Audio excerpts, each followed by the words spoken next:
Vamos voltar, né, à farmacologia, depois desse grande recesso aí que nós tivemos. Nós estávamos comentando a respeito dos antipertensivos e vimos a atuação de alguns fármacos no sistema renina-angiotensina-aldosterona, né? A gente continua agora nos antipertensivos, mais classes desses medicamentos, tá? E eu acho que na disciplina de saúde do adulto, vocês também estão vendo essa classe de medicamentos, certo? Então isso facilita bastante a nossa vida enquanto professores, porque aí vocês pegam o mesmo assunto em duas disciplinas diferentes e facilita o aprendizado, né? Então, hoje faremos uma breve revisão e vamos ver também fármacos que, para controlar a pressão, atuam por outros mecanismos. No caso, o bloqueio dos receptores adrenérgicos. Receptores adrenérgicos são receptores de membrana. Na bioquímica, nós vimos, né, o comportamento das membranas plasmáticas e sabemos que existem proteínas nas membranas das células.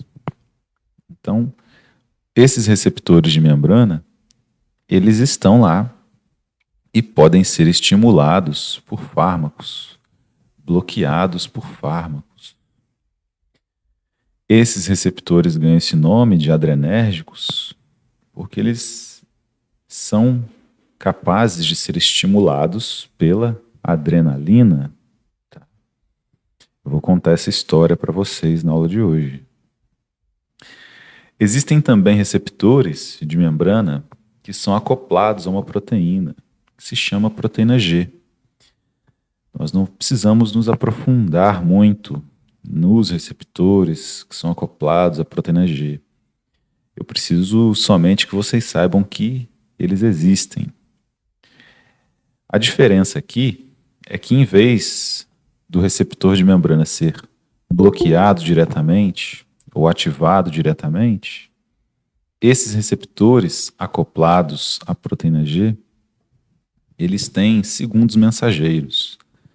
Então, o receptor é ativado, esse receptor ativa a proteína G, que também é uma proteína que está ali, próxima à membrana, e essa proteína G vai desencadear alguns processos no interior da célula. Tá? Essa é a única diferença entre os receptores acoplados à proteína G e os receptores adrenérgicos. Nós veremos o funcionamento desses receptores. Esses receptores estão espalhados em órgãos diferentes. Então, existem receptores no coração, nas células do coração, nas células do pulmão. E a atuação desses receptores, ela é diferenciada de acordo com o órgão em que esses receptores são estimulados ou são inibidos. E entre os fármacos que veremos na aula de hoje estão propranolol, atenolol, carvedilol e nebivolol. Tá?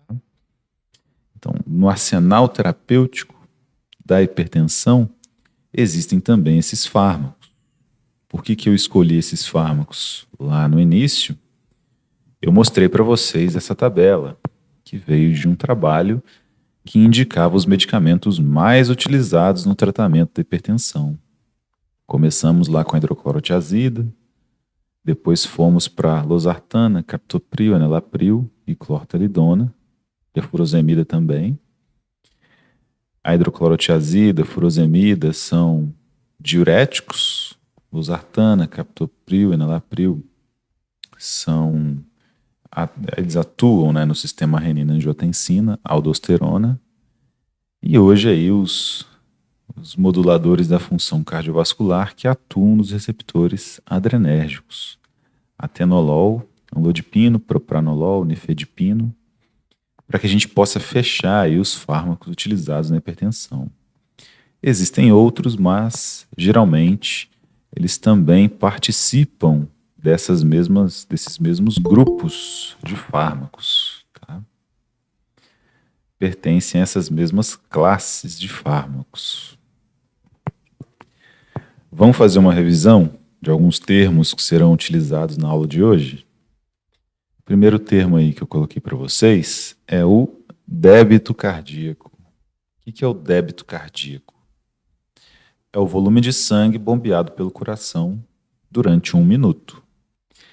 Então, para calcular o débito cardíaco, verifica-se nesse espaço de tempo quanto de sangue é bombeado pelo coração. Então, se eu aumento o débito cardíaco, mais sangue é bombeado nesse espaço de 1 minuto. Se eu diminuo o débito cardíaco, menos sangue é bombeado nesse espaço de tempo de 1 minuto. Então, já dá para inferir que no paciente que tem hipertensão, o débito cardíaco está alto, né? Então, é necessário que esse débito cardíaco seja controlado pelo uso de medicamentos para a diminuição desse débito cardíaco, né? O que são efeitos inotrópicos positivos? Íons, nós sabemos que são átomos que estão carregados, né? Se dissociam e ficam com cargas positivas ou negativas. No caso do cálcio, esses íons são muito importantes porque eles auxiliam nas contrações musculares, certo? É por isso que o paciente que faz tratamento de reposição de cálcio com vitamina D, ele tem que ser acompanhado de bem de perto com eletrocardiogramas. Porque se aumenta muito a quantidade de cálcio, que a gente chama de hipercalemia, ele pode ter algum problema cardíaco, certo? Muito cálcio no organismo faz com que as contrações sejam muito fortes. Então, especialmente em idosos que fazem essa suplementação, é necessário fazer o acompanhamento com eletrocardiogramas, tá? E o efeito inotrópico positivo indica que mais íons cálcio estarão presentes nas células musculares cardíacas. Então, isso provocará uma maior força de contração e um maior débito cardíaco, como havia explicado para vocês. O que geralmente nós procuramos com o uso desses fármacos da aula de hoje? Efeitos inotrópicos negativos, que vão reduzir a quantidade de íons cálcio presentes nas células musculares cardíacas. Com menos cálcio, a força de contração é menor e o débito cardíaco diminui. É preciso que a gente tenha em mente o seguinte: tem pessoas que fazem hipertrofia nas academias, né? Então a pessoa vai lá, malha e o músculo cresce, não é verdade?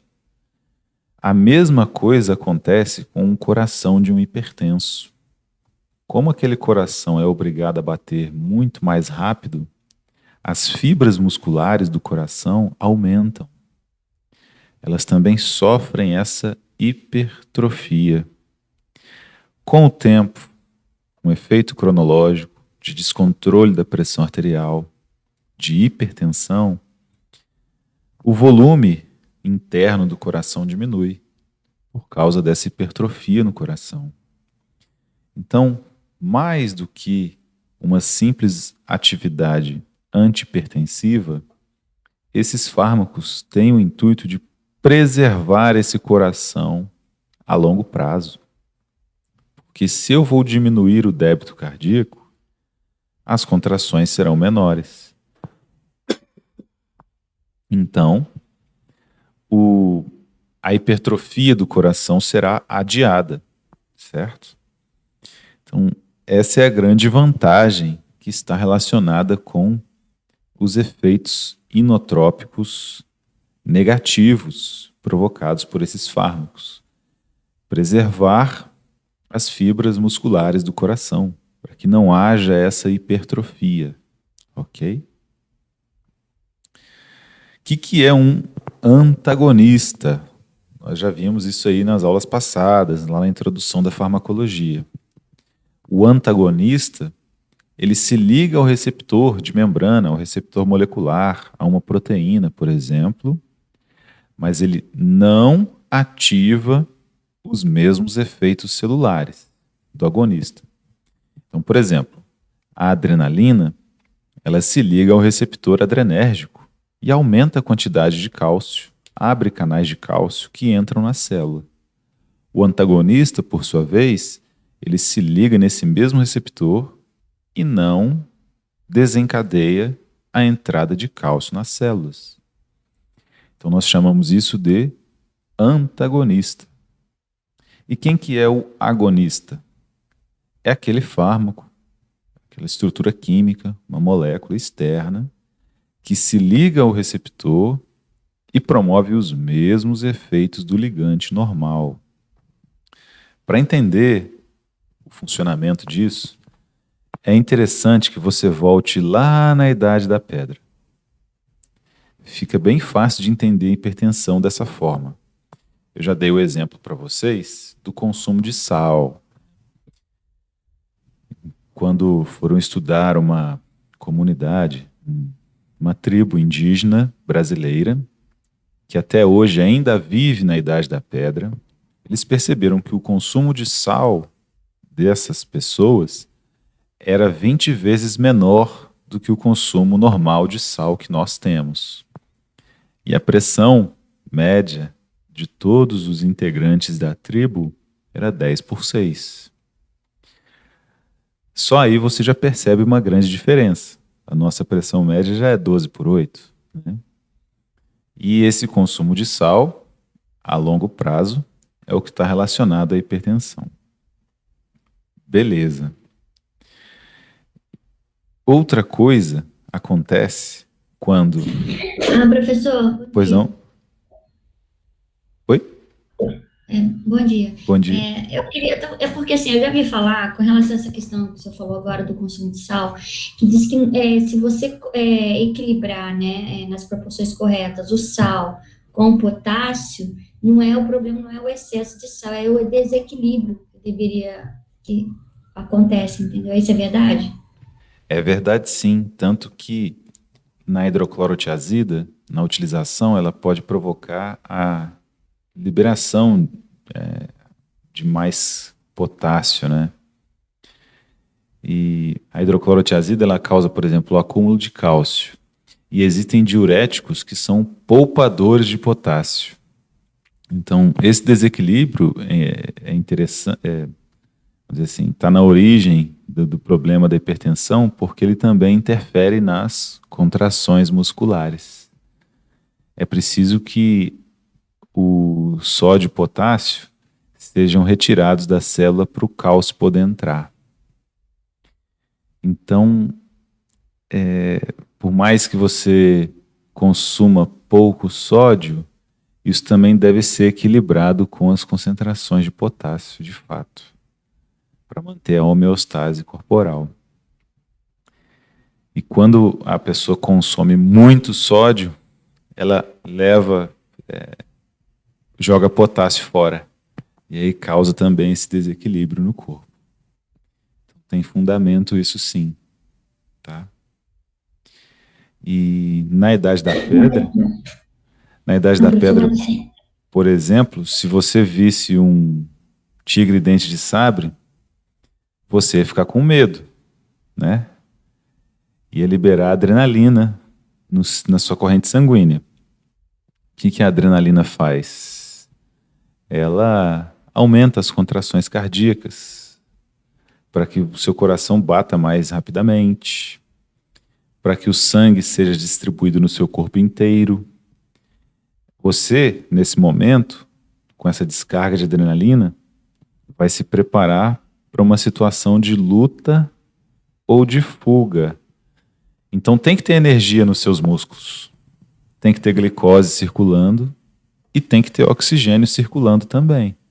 Não é verdade? Então esse mecanismo da adrenalina também está relacionado com a hipertensão. Pessoas que estão estressadas, por exemplo.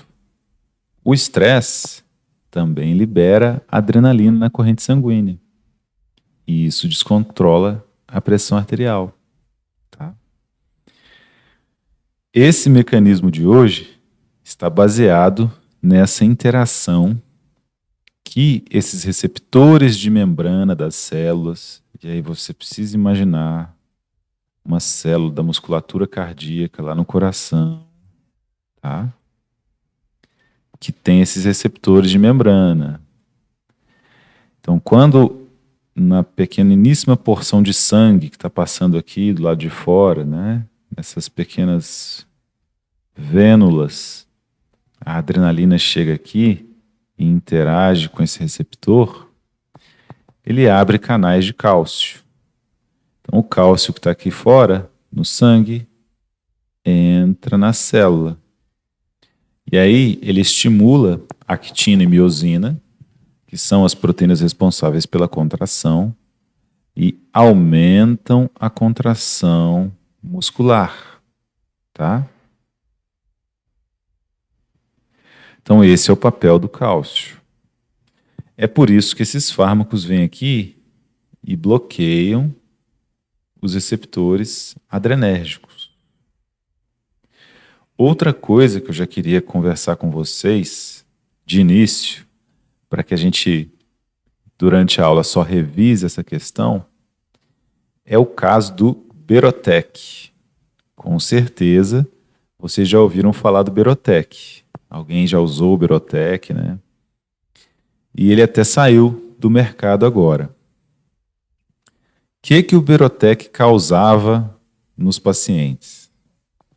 Ele causava taquicardia, certo? Vocês já ouviram falar disso? Sim, eu já ouvi, professor. Eu, na época que meus filhos eram pequenos, a gente fazia nebulização com Berotec e Atrovente, não era isso? Isso. E aí no soro, e assim, de repente, não foi mais receitado. Só de saber que isso acontece, todos vocês já vão incorporar melhor a informação que eu vou passar agora. Os receptores adrenérgicos existem no coração e existem no pulmão. Só que o efeito do bloqueio desse receptor ou da estimulação desse receptor é diferente nos dois órgãos. No coração, no pulmão do paciente que vai usar o Berotec, o que você quer provocar? Você quer provocar uma broncodilatação. Então, se eu estimulo o receptor adrenérgico do pulmão, o pulmão dilata e permite que o paciente respire melhor, certo? É um estímulo adrenérgico. Então isso é bom para o pulmão. Só que esse mesmo fármaco, quando ele vai lá no coração e estimula o receptor adrenérgico do coração, porque não tem jeito, né? O fármaco vai se distribuir no corpo inteiro. E ele pode chegar lá no coração também. Esse fármaco estimula os receptores adrenérgicos do coração. O que vai acontecer? Vai aumentar o débito cardíaco, as contrações cardíacas, certo? Então esse era o problema do Berotec.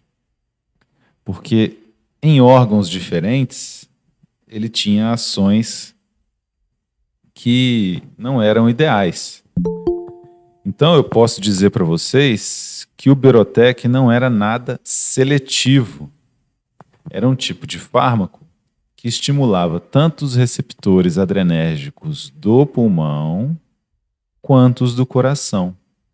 Então ele não selecionava quem ele iria estimular, né?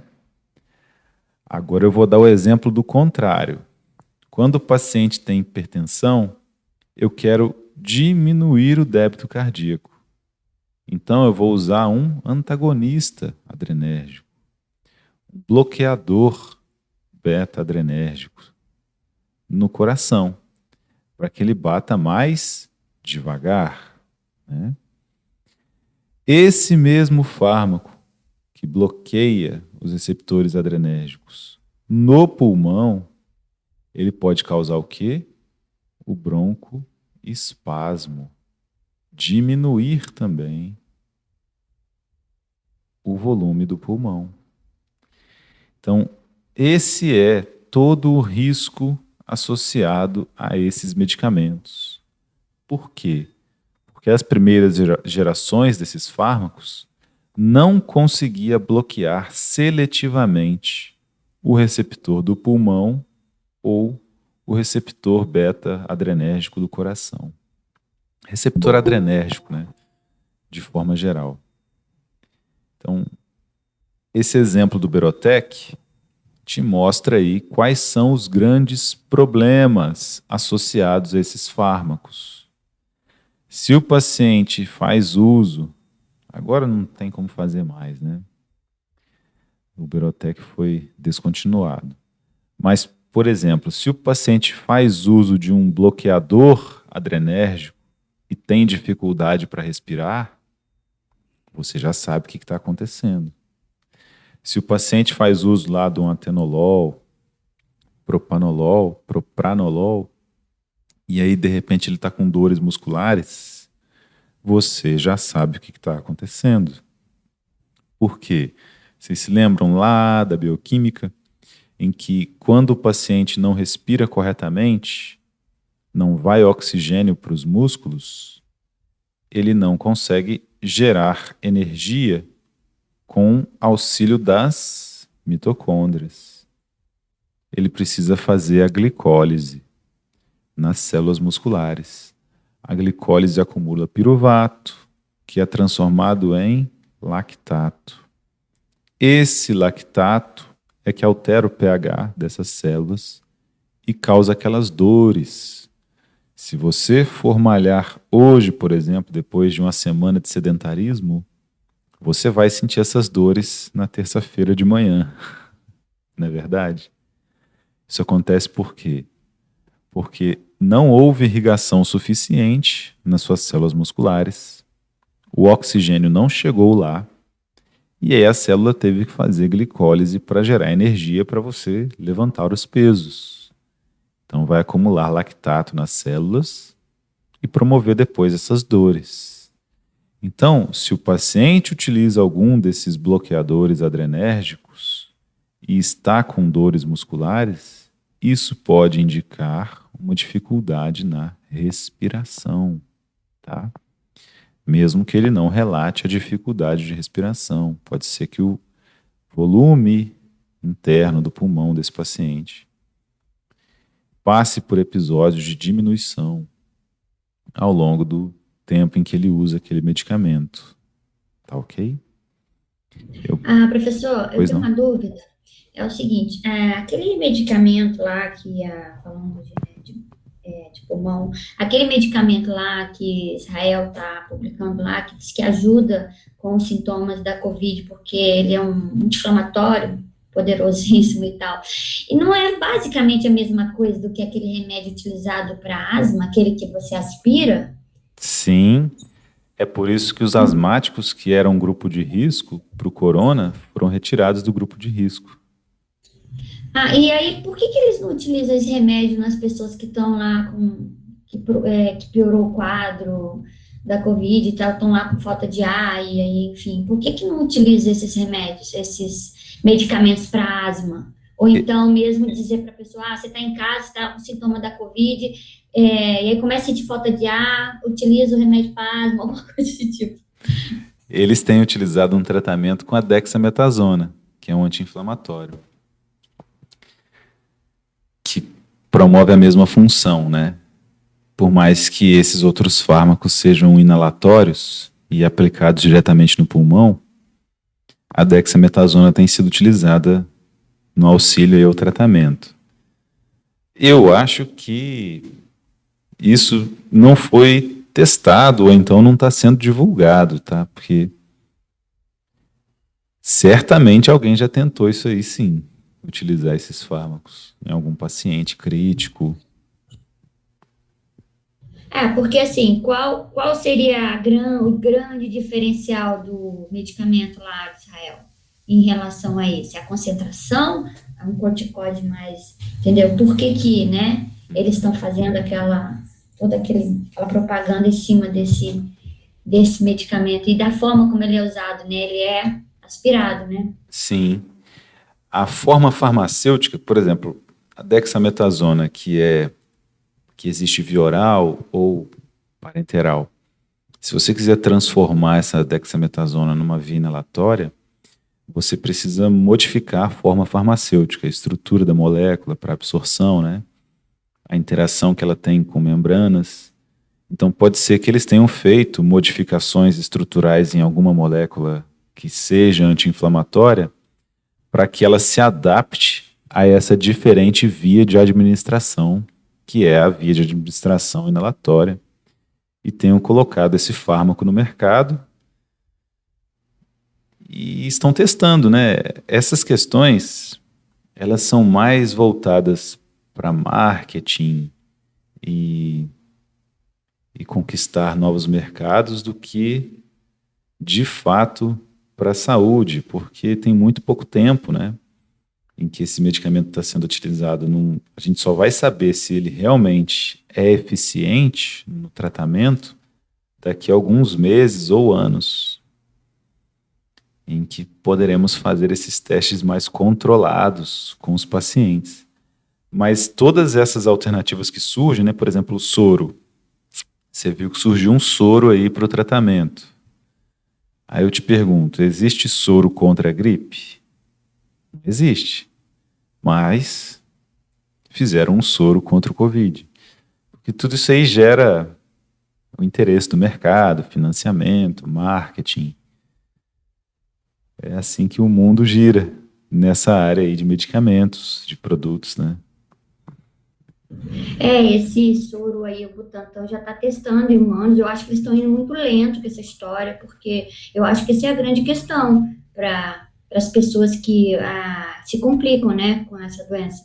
Então, assim, eu acho que ia salvar muitas vidas, mas estão indo, sabe, a câmera lenta. Eu acho absurdo isso, cara. Todo um monte de gente morrendo. Tá lá o soro, né? Já testaram em animais, né? Diz que a testagem em humanos, eu vi uma infectologista do Butantan falando que isso ia ser super rápido, porque parece que aplica o soro, 1, 2 dias já verifica o resultado, e ninguém fala nada, ninguém faz nada, é um absurdo isso, eu acho. Agora parece que a Anvisa ia aprovar, né, esse mesmo soro, mas eu acho que é fabricado de forma diferente, que é aquele que o Trump utilizou, né, que realmente ele saiu da Covid de uma maneira muito legal.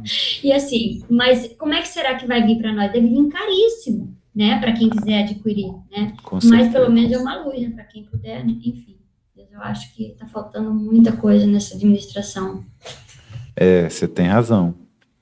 Mas todo mundo fica meio amarrado também, Marta, porque vamos dizer que e tem muita coisa sendo escondida também quanto aos efeitos adversos, por exemplo, das vacinas. Tem países que já suspenderam o uso de algumas vacinas. Aí você vai lá e fala assim, olha, aqui, por exemplo, na Dom Bosco, nós vamos vacinar todo mundo com a vacina tal. Aí vacina e uma pessoa tem efeito adverso. E aí a culpa foi de quem escolheu a vacina, entendeu? Então todo posicionamento no meio dessa crise é um posicionamento que vai ser criticado, não tem jeito.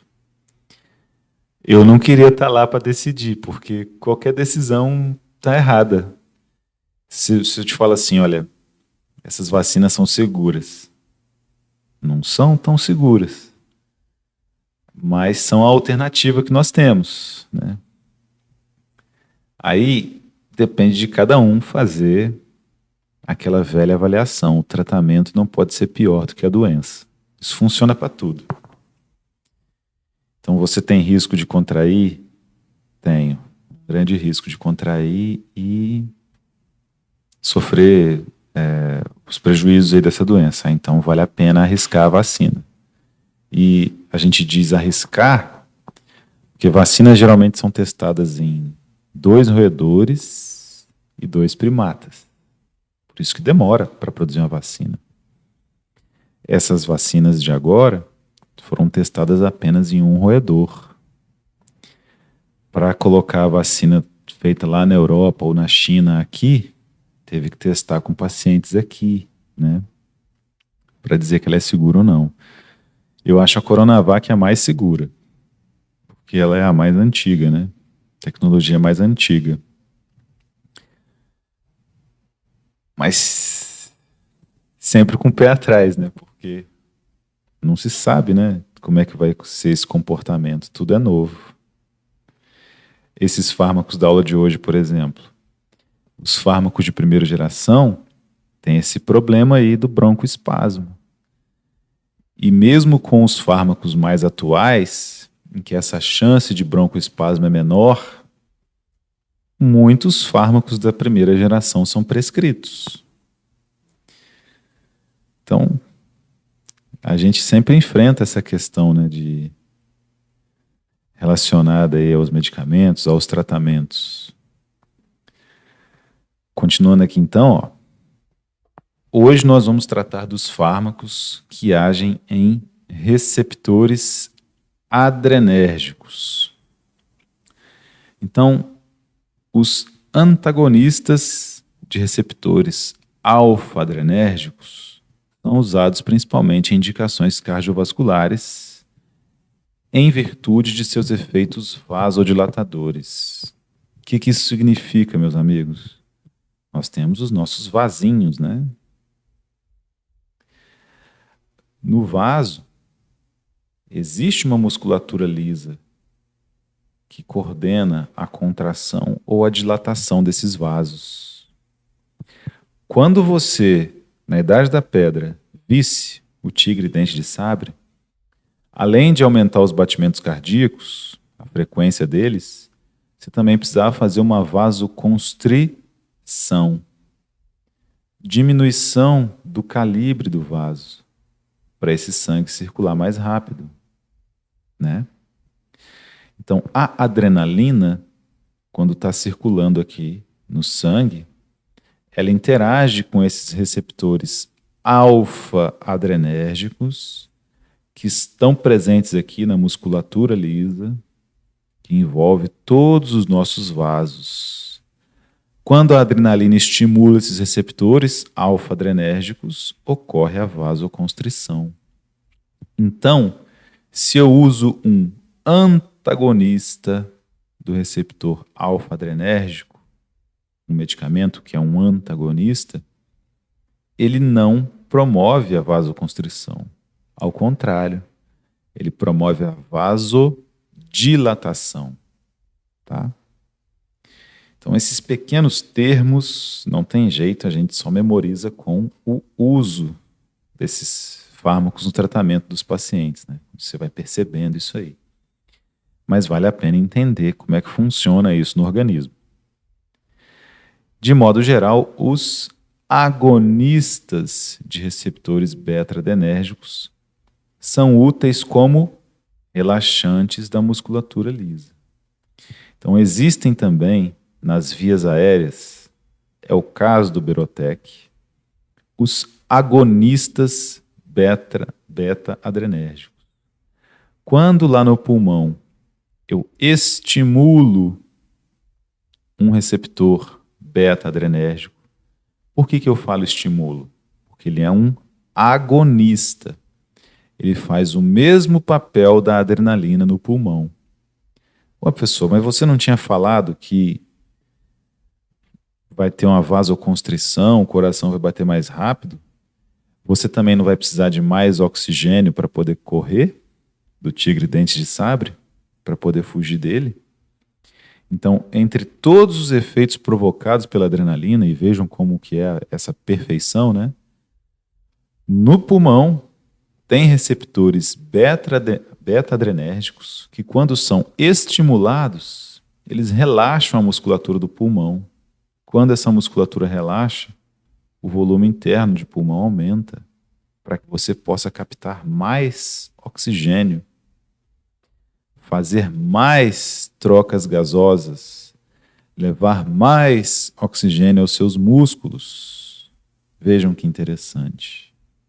Então, se você domina os aspectos da adrenalina nessa situação de luta ou fuga, você percebe que o antagonista alfa-adrenérgico causa vasodilatação, porque esses receptores alfa-adrenérgicos estão nos capilares. E o agonista beta-adrenérgico causa um relaxamento da musculatura lisa, porque esses receptores beta-adrenérgicos estão no pulmão. Só que o mesmo receptor beta-adrenérgico do pulmão existe no coração. Então, esse agonista beta-adrenérgico que eu usava lá para o pulmão causava taquicardia, porque esse estímulo adrenérgico beta no coração aumenta as contrações musculares. É por isso que o Birotec foi descontinuado, porque ele era um agonista de receptor beta-adrenérgico que lá no pulmão relaxava e no coração estimulava. Aí é o exemplo que eu dei para vocês. Agora eu vou usar um antagonista beta-adrenérgico lá para o coração, para reduzir o débito cardíaco no hipertenso. Eles podem ter um efeito de broncoespasmo. Porque se esse antagonista que eu uso para o coração vai parar em grande quantidade lá no pulmão, ele contrai a musculatura lisa. Tá? Então, enquanto os antagonistas beta-adrenérgicos, geralmente denominados de beta-bloqueadores também, são usados principalmente em função de seus efeitos cardiodepressores. Só que esses receptores, mais uma vez, lá no pulmão, eles contraem quando são antagonizados. Então, o medicamento que era usado para o pulmão causava taquicardia. Ele relaxava o pulmão e contraía o coração. O medicamento que é usado para o coração relaxa o coração e contrai o pulmão. Tá? Se esses fármacos não forem seletivos. Atualmente, já existem fármacos que são mais seletivos para o beta-receptor cardíaco. Então, ele não interage com o receptor beta do pulmão.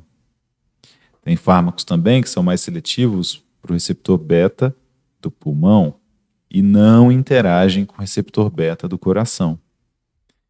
Quando a tecnologia farmacêutica avança, com o passar dos anos, a gente consegue melhorar esses efeitos, deixar mais específico o efeito do fármaco, né?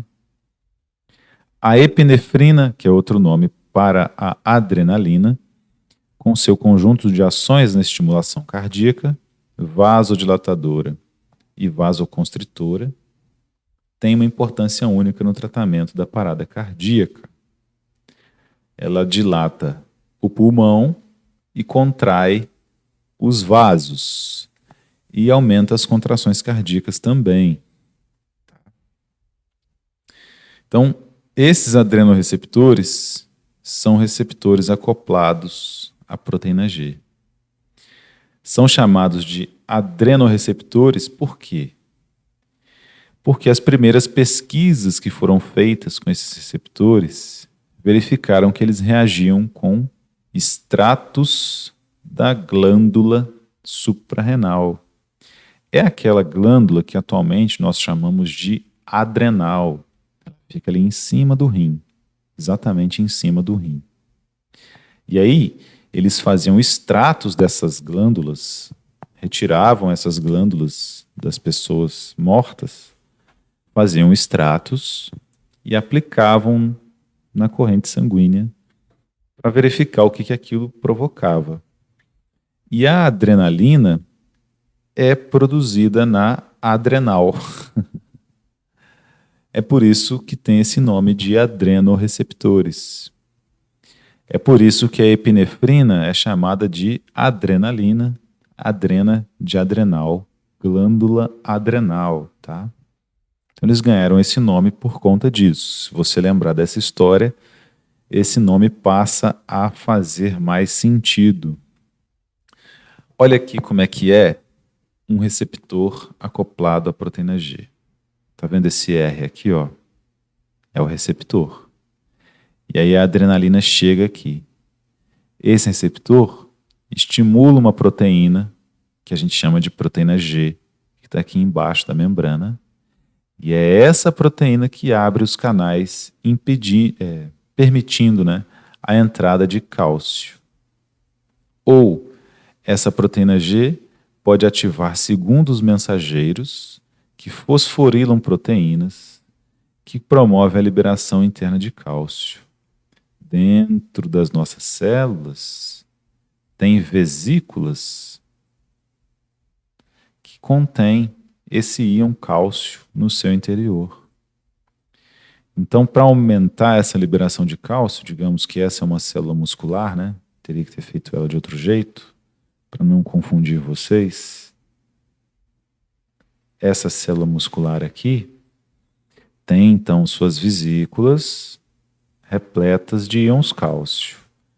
Quando eu tenho que estimular essa contração, quando a adrenalina chega ali, o cálcio dessas vesículas é liberado também no interior da célula, para que esse cálcio interaja com actina e miosina e promova as contrações musculares, tá?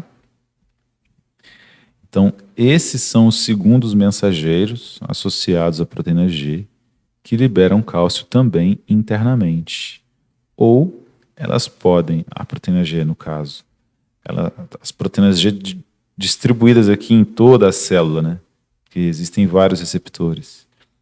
Elas podem estimular diretamente a abertura desses canais de cálcio que vão permitir a entrada do cálcio na célula. Cálcio, novamente, quanto mais cálcio, mais forte as contrações musculares. Tá bem? Então vamos ler o que eu coloquei aqui, ó. Os receptores alfa e beta adrenérgicos são receptores associados à proteína G. Os bloqueadores desses receptores impedem que haja interação entre a adrenalina, ou epinefrina, e seus receptores na membrana das células cardíacas. Então, se esse aqui, R de receptor, é o receptor alfa, o medicamento chega aqui e ocupa esse lugar. Aí eu pergunto para vocês, chega a adrenalina aqui, ela consegue ocupar o sítio ativo? Não. Tá? Então, por isso que nós chamamos de bloqueadores. Eles bloqueiam a atuação da adrenalina. O receptor de membrana, quando entra em contato com seu ligante, ativa a proteína G, que por sua vez transmite a mensagem, dependente de cada ligante, agonista ou antagonista, aos sistemas efetores, que geram uma resposta celular. Se for um antagonista, a proteína G vai funcionar por esse menos aqui, ó. Não vai promover a mesma ação. Se for um agonista, alguma substância que se parece com a adrenalina, por exemplo, aí ela vem para o mais aqui e estimula essa abertura de canais iônicos. Tá? Se for um agonista, ela funciona por esse mais aqui também, tá vendo? Positivo. Estimula aqui os segundos mensageiros, a partir dessa outra proteína, que vai culminar na liberação de cálcio do retículo sarcoplasmático, que são essas vesículas de cálcio no interior da célula. Se for um antagonista, é menos. Então ela não vai promover esses efeitos bioquímicos aqui. E aí eu não terei essas contrações. Beleza?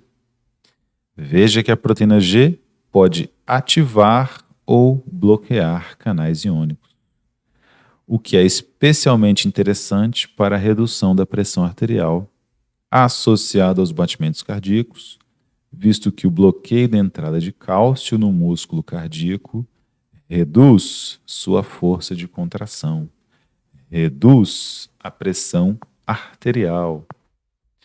A liberação de cálcio intracelular também pode ocorrer via segundos mensageiros, como vimos aqui, que estimulam a abertura dos canais de uma bolsa de cálcio que existe dentro das células.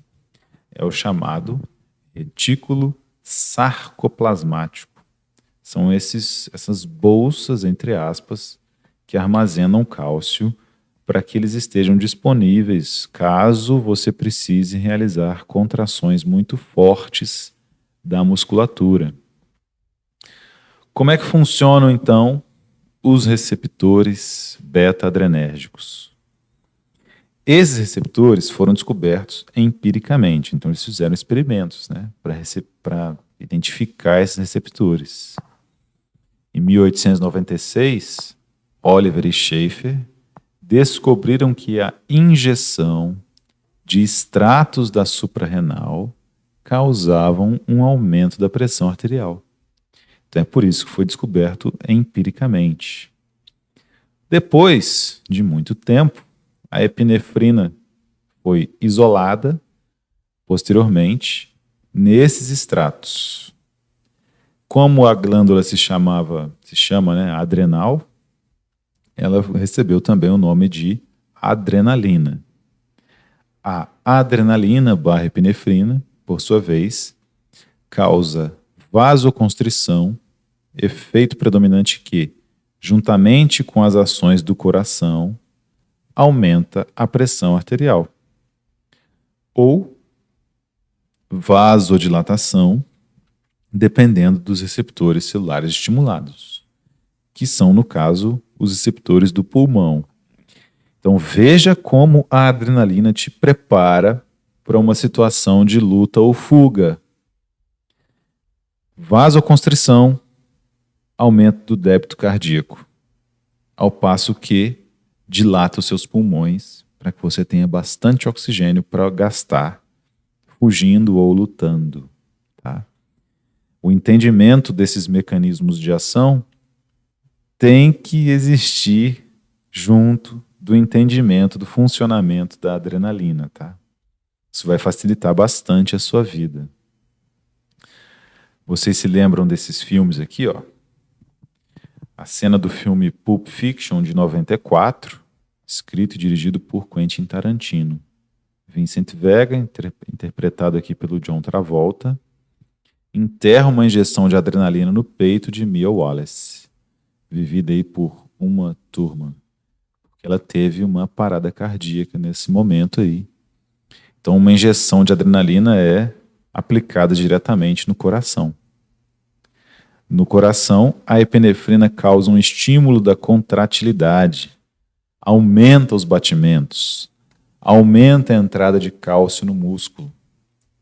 Nos vasos, a musculatura lisa tem dilatação no pulmão e constrição nos vasos do corpo. Tá? Esses efeitos são tudo que você precisa numa situação de luta ou fuga. E também tem esses filmes aqui que se chamam de fato adrenalina, tá?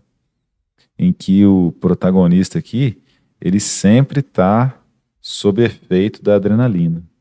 E aí você percebe que ele fica forte, né? Ele corre pra caramba. Por quê? Dilata, tem vasodilatação na musculatura lisa do pulmão, constrição no restante da musculatura lisa dos vasos e constrição também no coração, né? Aumentam os batimentos cardíacos, tá? Então, mais um outro exemplo aí para fixação. Deixa eu mostrar para vocês os receptores alfa e beta, novamente, com seus efeitos nos diferentes órgãos, tá? E eu já destaquei aqui o que nos é interessante. Então, se eu tenho, por exemplo, os vasos sanguíneos, Se eu tenho estimulação do receptor alfa-1, constrição. Se eu tenho estimulação do receptor alfa-2, posso ter constrição ou dilatação. Mas se eu tenho uma estimulação beta-2, dilatação. É esse receptor beta dos vasos sanguíneos que dilata aí esses vasos. A mesma coisa acontece nos brônquios. Então era aqui que atuava o Berotec. Quando ele estimulava beta-2, ele acabava por dilatar os brônquios, dilatar os vasos sanguíneos do pulmão. Tá? Vamos ver o que esse estímulo beta-2 provoca no coração? A frequência cardíaca do coração aumenta, a força de contração do coração aumenta. Então é por isso, novamente, que o Berotec foi descontinuado. Ele não era seletivo. Ao passo que ele estimulava beta-2 no pulmão, dilatando, ele aumentava frequência cardíaca e força de contração. Tá? E então, o que eu preciso? Se esses receptores beta fazem essa ação no coração, eu preciso de antagonistas beta do coração. Então, eu preciso impedir o estímulo beta. Quando eu impeço esse estímulo beta, eu relaxo frequência cardíaca, relaxo força de contração. Só que se não for seletivo, eu impeço os beta-2 dos brônquios e relaxo os brônquios. Contraio os brônquios, né? Porque vai ser um antagonista. Então, em vez de dilatação, eu vou ter o relaxamento, a contração dos brônquios. E aí é o broncoespasmo, o risco desses fármacos. O paciente não respira corretamente, dores musculares, tá? Então, esse é o principal conhecimento que a gente tem que ter aqui a respeito desses receptores. Como vocês podem ver, eles estão presentes em vários órgãos diferentes, tá? Mas o que nos interessa aqui são coração e pulmão. O bloqueio desses receptores alfa causa a vasodilatação. Por quê? Quando eu tenho um estímulo alfa nos vasos sanguíneos, eu tenho constrição. Bloqueio deles, dilatação. Certo? Olha a história do Berotec aqui já escrita para vocês também, não se preocuparem. Berotec é estimulante beta pulmonar. Então faz a dilatação do pulmão, estimulante. O estímulo beta causa aumento da frequência cardíaca e aumento da força de contração. É o que eu mostrei aqui para vocês. Distribuição e efeitos dos receptores adrenérgicos. A estimulação dos receptores beta provoca um aumento da frequência cardíaca e aumento da força de contração do coração, aumentando a pressão arterial. O bloqueio desses receptores, por sua vez, causará os efeitos inversos: diminuição da frequência cardíaca e diminuição da força de contração. Então, quando eu bloqueio os receptores beta, eu diminuo frequência cardíaca e força de contração. Consequentemente, diminua a pressão arterial. Beleza? Os receptores beta-1, quando estimulados, né, aumentam contrações cardíacas e os beta-2 são responsáveis pelo relaxamento da musculatura lisa em vários órgãos. Isso se dá, pois, quando estimulados, permitem ou impedem a liberação de cálcio no meio intracelular, respectivamente. Então, em geral, esses últimos efeitos, que é o estímulo beta-2 para impedir a entrada de cálcio, eles são úteis na terapêutica, enquanto os primeiros, que são o aumento das contrações cardíacas, são frequentemente prejudiciais. Em consequência, foram realizados esforços consideráveis para desenvolver agonistas beta-2 seletivos, que vão atuar apenas no pulmão, capazes de relaxar a musculatura lisa, sem afetar o coração. E, por outro lado, antagonistas beta-1 seletivos, que vão atuar apenas no coração, sem estimular o pulmão, que pudesse exercer um efeito bloqueador útil sobre o coração, sem ao mesmo tempo bloquear os receptores beta-2. Tá? Então vamos lá. De novo, receptores beta. Quando eu tenho estímulo beta-1, o coração aumenta a frequência cardíaca e aumenta a contratilidade. Receptores beta-2. Quando eu tenho estímulo beta-2, nas artérias é vasodilatação, nos brônquios é broncodilatação e no fígado é gliconeogênese. Nossa, professor, gliconeogênese é um trem que a gente viu lá na bioquímica. Mesmo que você não esteja alimentado, numa situação de luta ou fuga, você não tem que ter energia. Então o fígado sintetiza novas moléculas de glicose por meio da gluconeogênese, para que essas moléculas ganhem sua corrente sanguínea e possam dar energia para que você possa lutar ou fugir. Tudo isso associado ao aumento da capacidade de adquirir oxigênio com a broncodilatação e umas artérias dilatadas ou contraídas para aumentar a pressão arterial. Algumas artérias são dilatadas, nem todas, tá? As artérias relacionadas com a circulação sanguínea se contraem. É o efeito da adrenalina para te ajudar nessa situação. Então existem fármacos agora que são antagonistas beta-1 seletivos. Não atuam no pulmão, antagonizando beta-2. E existem também agonistas beta-2 seletivos, que não estimulam beta-1 no coração. Então não aumentam frequência cardíaca e contratilidade. Tá? É um tema complexo, precisa estudar isso aqui, ver e rever, mas cai em concurso, cai em prova de concurso e muita gente se estrepa nessas questões.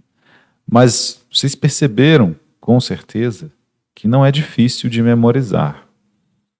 É só gastar um tempo a mais entendendo como é que funciona essa fisiologia aqui. Beta-bloqueadores não seletivos. Então ele bloqueia aqui o receptor beta no coração e em todos esses outros órgãos também. Porque ele não é seletivo. É o caso do propranolol. Pessoal, o propranolol é muito utilizado.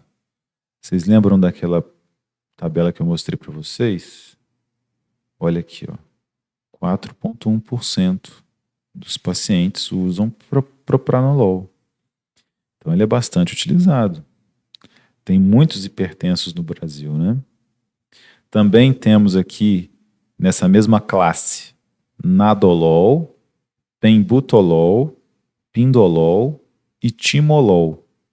São agonistas dos receptores beta-adrenérgicos, bloqueiam tanto, são antagonistas, né? Me desculpe. Eles bloqueiam tanto os receptores beta-1 quanto os receptores beta-2 com igual afinidade. Por isso que nós chamamos de antagonista beta-adrenérgico não seletivo. A distinção entre os receptores beta-1 e beta-2 adrenérgicos é importante, como já expliquei para vocês, pois os beta-1 são encontrados principalmente no coração e os beta-2 são responsáveis pelo relaxamento da musculatura lisa em vários órgãos, pulmão principalmente. Entenderam? Então, o propranolol é um beta-bloqueador não seletivo.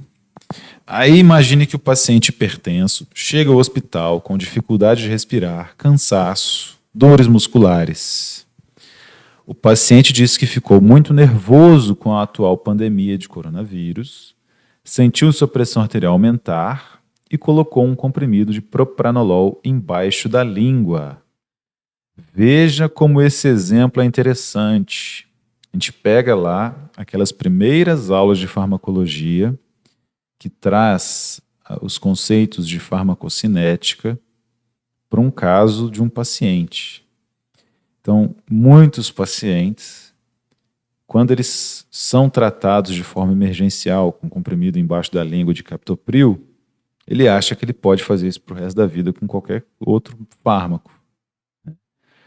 E vocês percebem que, já sabem disso, a administração sublingual desse medicamento que era para ser administrado por via oral faz com que haja uma maior absorção, porque esse fármaco, na via sublingual, não passa pelo metabolismo de primeira passagem hepático. Então, a quantidade, a concentração plasmática desse medicamento, via sublingual, será muito maior do que a dose terapêutica. Porque você já espera que esse fármaco que vai ser administrado por via oral perca boa parte do seu efeito, corte, entre aspas, o seu efeito, porque ele passa no fígado, depois de ser absorvido no intestino. E o fígado já corta um pouco desse efeito, metaboliza esse fármaco e elimina. Agora, se toda essa quantidade de fármaco vier sublingual, a concentração será maior que a dose terapêutica e pode produzir efeitos adversos, né? E é isso que eu quero que você faça, essa relação entre o conteúdo que nós já tivemos lá no início e esses problemas aqui. Então, diante do seu conhecimento de farmacocinética, a forma de administração sublingual do medicamento fará com que ele seja muito ou pouco absorvido. Tenho certeza que você já sabe. De acordo com os seus conhecimentos em farmacologia, diante do bloqueio beta não seletivo provocado por esse medicamento, o que pode ter levado o paciente a esse quadro clínico de dificuldade de respirar, cansaço e dores musculares? Qual será a alternativa mais rápida, barata e eficiente para tratar os sintomas? Aqui já precisa de um pouco de perspicácia para responder essa última questão. Mas não tem problema, eu coloquei para vocês. Esse paciente está com um broncoespasmo. Como que eu reverto um broncoespasmo? Como que eu reverto a ação bloqueadora beta no pulmão? Eu uso um agonista beta 2, por exemplo, o salbutamol. Então, se o problema está no pulmão, é só usar um agonista beta 2, que é o salbutamol, que vai reverter esse antagonismo causado pelo propranolol. Tá? Altas doses de broncodilatadores, agonistas beta 2, podem ser necessárias para superar o bloqueio beta produzido pelo propranolol, e a dose deve ser titulada de acordo com a resposta clínica. Então é algo que você também já consegue memorizar facilmente quando pensa nesse caso clínico. Mas, que bom que a ciência avança, a tecnologia melhora, e nós temos beta-bloqueadores seletivos, pelo menos um pouco mais seletivos, né? É o caso do atenolol. Também pertencem a essa mesma classe, metoprolol e nebivolol. Por serem mais seletivos, podem ser administrados uma vez por dia. A conveniência dessa ingestão, uma vez ao dia, tem levado ao seu uso generalizado em pacientes sem doença pulmonar. Esperava-se que o uso de fármacos seletivos beta-1 reduzisse o risco de broncoespasmo, mas essa seletividade ainda é insuficiente para para atingir esse objetivo na prática clínica. Então, existe seletividade, mas não uma seletividade total, completa e absoluta, ok? É uma seletividade parcial. Então, mesmo com esses medicamentos, ainda existe o risco de problemas pulmonares.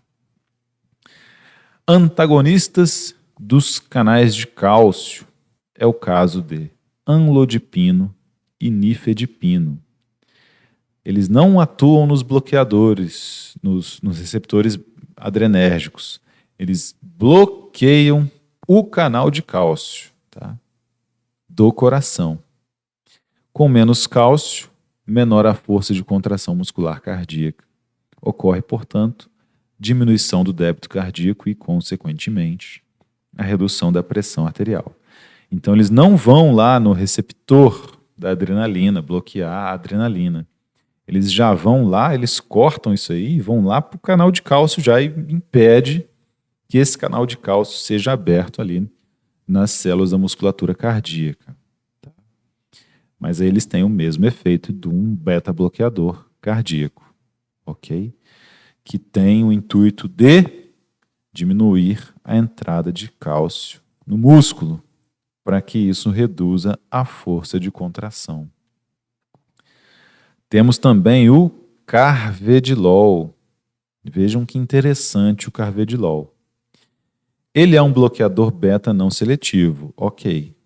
Ele bloqueia tanto beta 1 quanto beta 2. Então existe a possibilidade de problemas respiratórios. Só que, adicionalmente, ele também apresenta uma atividade bloqueadora sobre os receptores alfa-1. Ele bloqueia beta 1, bloqueia beta 2 e bloqueia alfa-1. Quem é alfa-1? Se ele for estimulado, alfa-1, o que ele causa? Constrição nos vasos sanguíneos, né? Então, se eu bloqueio alfa-1, eu também tenho vasodilatação. É o contrário do efeito que está aqui na tabela. Tá? Então, a vasodilatação, que também aí é um efeito adicional do carvedilol, reduz a resistência dos pequenos canais de irrigação que penetram nos músculos e órgãos, contribuindo para a redução da pressão arterial. Quando eu estava trabalhando diretamente na farmácia, nós fizemos um dia de promoção da saúde lá no Parque das Águas, bem antes dessa pandemia, né? E aí nós aferimos a pressão arterial dos cidadãos que estavam lá praticando atividades físicas. Todas as pressões estavam baixas, apesar da atividade física. Por quê? Porque quando você movimenta os músculos, principalmente o quadríceps femoral, que vocês sabem melhor do que eu, anatomia, é o maior músculo do corpo humano, o sangue não vai ser estimulado a entrar nesses músculos para oxigenar essas células, para produzir energia, para a pessoa poder andar? Vai. Então o músculo fica cheio de sangue. Se o músculo está cheio de sangue, o volume de sangue circulante nas artérias e veias diminuiu. Isso diminui a pressão arterial. Então, aqueles indivíduos lá fazendo exercício, quando eles paravam, ficavam na fila um pouquinho, parados, e aí se sentavam para que a gente aferisse a pressão arterial, a pressão ia lá embaixo. A gente chegava no 10/6 lá da tribo indígena, facilmente, com todos os indivíduos. Mas por conta desse exercício que estava sendo praticado. Tá? Então, muitos ficaram preocupados, achando a pressão muito baixa, mas eu expliquei justamente isso que eu estou falando para vocês agora. O exercício faz com que o sangue entre nos músculos, aumente sua permeabilidade nos músculos e isso reduz a pressão arterial. Tá? Aqui, no caso do carvedilol, esse bloqueio alfa-1 também permite essa vasodilatação, os sangues entrando nos músculos. Outro exemplo para isso aí. Vocês já viram, talvez na roça, como é que mata porco, né? E mata boi. tem que deixar a carne pendurada um tempão, para aquele sangue todo escorrer da carne. A carne não é diretamente envasada ali depois de abater o animal. Ela fica lá escorrendo porque esse sangue que está dentro do músculo tem que sair para ficar simplesmente a carne. Não é verdade? Quem tem parente na roça aí já viu, sabe do que eu estou falando. Nebivolol já é um bloqueador beta-1 seletivo que, além disso, causa vasodilatação também, porque ele induz a produção de óxido nítrico no endotélio vascular.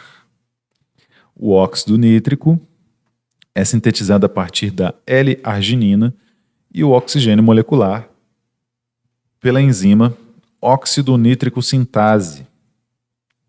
O óxido nítrico, então, promove a vasodilatação. Assim como o carvedilol, o nebivolol tem esse efeito interessante aí no óxido nítrico. Ele apresenta uma grande seletividade beta-1 e aí ele preserva quaisquer possíveis estímulos bloqueadores beta-2. Nesse sentido, nebivolol não tem efeitos nas vias aéreas dos pacientes. Então é um fármaco bem mais seguro.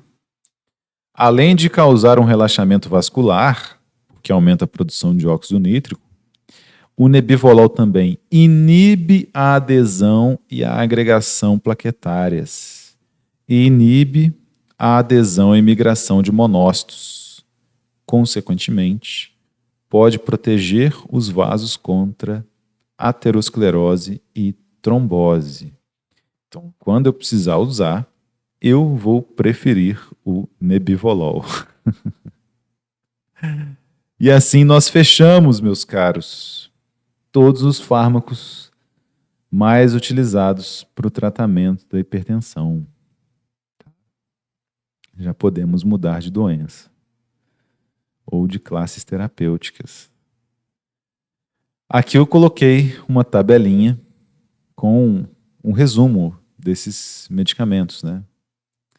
Então tem o propanolol. O que ele é? Antagonista beta não seletivo. Para que ele é utilizado? O que ele pode provocar de efeitos adversos? Como é que ele é absorvido? Tá? E assim vocês têm aí um bom resuminho para ajudar no tratamento dos pacientes, tirar as dúvidas, etc. Dúvidas, sugestões, comentários, fico à disposição de vocês.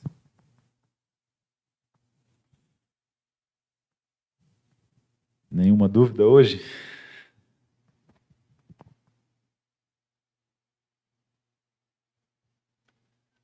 Alô, som, testando, 1, 2, 1, 2, estão me ouvindo? Não, professor. Só a questão, eu fico pensando na questão da taquicardia, porque assim, a gente faz exercício para aumentar, né, os batimentos e tal, e assim, uma taquicardia leve não é saudável?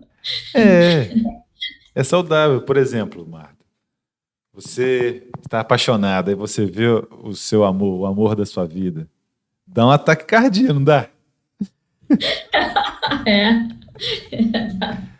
Então, o exercício físico, ao passo que ele promove essa taquicardia aí, ele também está promovendo a entrada de sangue nos músculos. Então, ele é bom para diminuir a pressão arterial, porque esse efeito é duradouro. Então, depois que a pessoa praticou exercício físico, tem tanto sangue lá nos músculos, né, que o resto do dia inteiro ele fica com a pressão mais baixa, relaxado, tranquilo. É por isso que o exercício físico é indicado para os pacientes hipertensos. Fazer uma caminhada, né? Esse é o mecanismo de ação do exercício físico na hipertensão. Porque não adianta, muitas vezes, você chegar no paciente e falar que ele tem que caminhar. Ah, você tem que caminhar. Quando você explica essa parte aí o paciente entende por que ele tem que caminhar. Aí ele vai para caminhar, né? Vai procurar os exercícios, porque, principalmente se você falar que essa hipertensão pode matar ele subitamente, né? Com problemas de aterosclerose, vocês também conhecem bem. Aí ele pensa assim, nossa, então é melhor caminhar do que morrer. Aí vai caminhar. Mas no dia da prova não precisa decorar o resumo, porque eu cobro de vocês raciocínio clínico. Esse que é o negócio. Então aquele caso clínico que eu dei hoje, na aula, durante a aula, pode ter certeza que vai cair. Para você me explicar por que o paciente que estava usando propranolol estava com dificuldade de respirar. Por que isso aconteceu? E por que isso aconteceu, sobretudo, com a administração do fármaco via sublingual. Que aí a gente pega um gancho de você ter que me explicar como é que funciona a farmacocinética dessa via de administração. Beleza? Professor, você está pensando em dar um trabalho assim, bem? Sim, é que como vocês teve a entrada de alguns alunos novos, nós fomos instruídos a não dar atividades avaliativas. Mas eu acho que a partir de agora a gente já consegue, né? Então eu vou dar um questionário para vocês e uma prova. Um questionário aí valendo ponto, pode ser talvez 20% da nota, e a prova valendo os outros 80%. Tudo de marcar X, né? Mas só questões de pensar, de raciocinar. Marcar X não melhora em nada a situação, né? Suas provas é o bicho, né? Eu quero que vocês pensem, né? Pensar, porque eu já fui aluno também. Nossa, eu tive uma professora de hematologia. Hoje eu dou essa disciplina. Mas a mulher era maluca.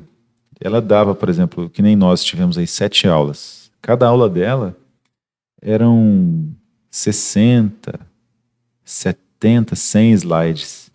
Ela nem falava todos os slides. Ela só chegava lá e punha lá e falava o que desse e ia embora.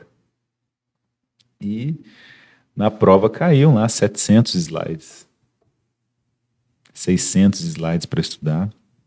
E ela cobrava decoreba. Por exemplo, uma questão dela que eu errei, no meio de muitas, né?